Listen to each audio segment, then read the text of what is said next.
Hello, আসসালামু আলাইকুম। এটা হচ্ছে দাপাড়া ফেরিঘাট ছিল আগে, এখন দেখেন চর পরে কি অবস্থা হয়ে গেছে। নদীর শুকিয়ে পুরো একবারে ওই ভেসে লেগেছে। ওই মানুষ ফসল করে বিশাল চর এনে এনে সবসময় ফেরি থাকতো, এনে এই যে ফেরির ইস থাকতো এইখানে, ফেরি এসে এখানে শিখতো।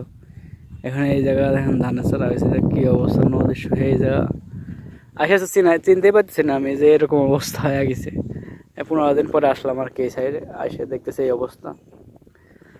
তারপরে পুরো একবারে এই জায়গায় নদী ছিল, মানে বোঝাই মুশকিল যে এই জায়গায় মেন নদী ছিল, এই জায়গায় ফেরি দেখতে আমি যে জায়গায় খাড়া রয়েছি এই জায়গা ফেরিরই ছিল আর কি, ফেরির ওই প্লাটন ছিল এই জায়গা। আর এখন দেখেন কি অবস্থা হয়েছে চরপরে, মানে এই জায়গায় নদীর একেবারে সব মুছে যাওয়ার মতো অবস্থা, মেন নদীতে এই অবস্থা হয়েছে চরপরে। কি অবস্থা হয়েছে দেখেন, সুখে পুরো একবারে এইভাবে চরপরে একবারে বিশাল চর একবারে উঠে গেছে উপরে। আল্লাহর কি নীলা খেলা, আল্লাহর খেলা কেউ বোঝে না।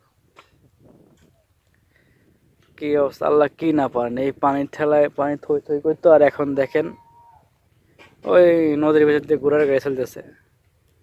এই যে ওই ওই ওই পাশে যারা পার হবে ওরা যাইতে অনেক সমস্যা হয়, ওই ঘোড়ার গাড়িতে যায় আসারে ওই নদীর মাছ নদী পার হয়ে গেছে, ওই জায়গায় চলে গেছে। চোর পরে কি অবস্থা হয়ে গেছে। চলেন দেখি একটু সামনে এগিয়ে যাওয়া যায় নাকি, চলেন। ওই দেখেন দাওয়াপাড়া কত দূর চলে আসছে, এইতে আসলাম প্রায় 2 কিলোমিটার পথ, একেবারে বালি ভেতর দিয়ে আসলাম। একের নদী শুয়ে কতটুকু হয়ে গেছে, একেবারে নদী খালি যে এইটুকু আছে নদী, একেবারে চর পরে একেবারে কনে চলে আসছে। মেলা তো অনেক কষ্ট করে এর মাঝে আসলাম। এই দেখেন দোকানপাট কিছু বইছে না, গাড় চলে আসছে কনে, ওই যে ফেরি দেখা যাচ্ছে ওইখানে চলে আসছে, এত দূরে আইছে চিন্তা করতেছি কনে চলে আসছে।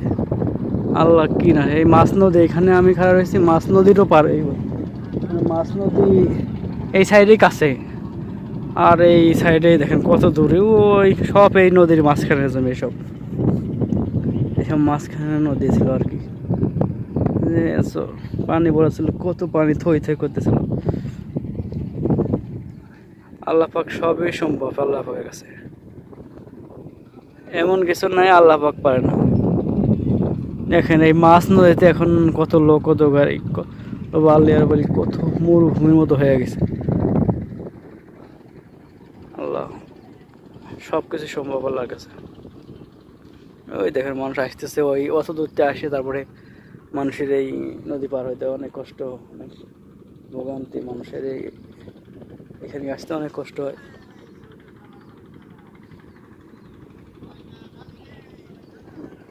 এখন নদীটা কোথায় চলে গেছে, ওই দেখেন ওই পাশে চর পড়ে গেছে, চর আর চর, এই পাশে চর পড়ে, সব পাশে চর পড়ে নদীটা একবারে ছোট হয়ে গেছে। এটা কোল নদীর মতো লাগতেছে, এটা যে মেন নদী মনে হচ্ছে না, এমন চর পড়ছে। এই লাল পাতা করে রাখছে, বিপদ সংকেত দিয়ে রাখছে। আপনাদের মাঝে শেয়ার করলাম। যারা মাসালা নতুন তারা অবশ্যই চ্যানেলটি সাবস্ক্রাইব করবেন, নতুন নতুন ভিডিও পেতে বেল আইকনটা বাজিয়ে দেবেন। আপনাদেরকে অনেক ধন্যবাদ। আসসালামু আলাইকুম।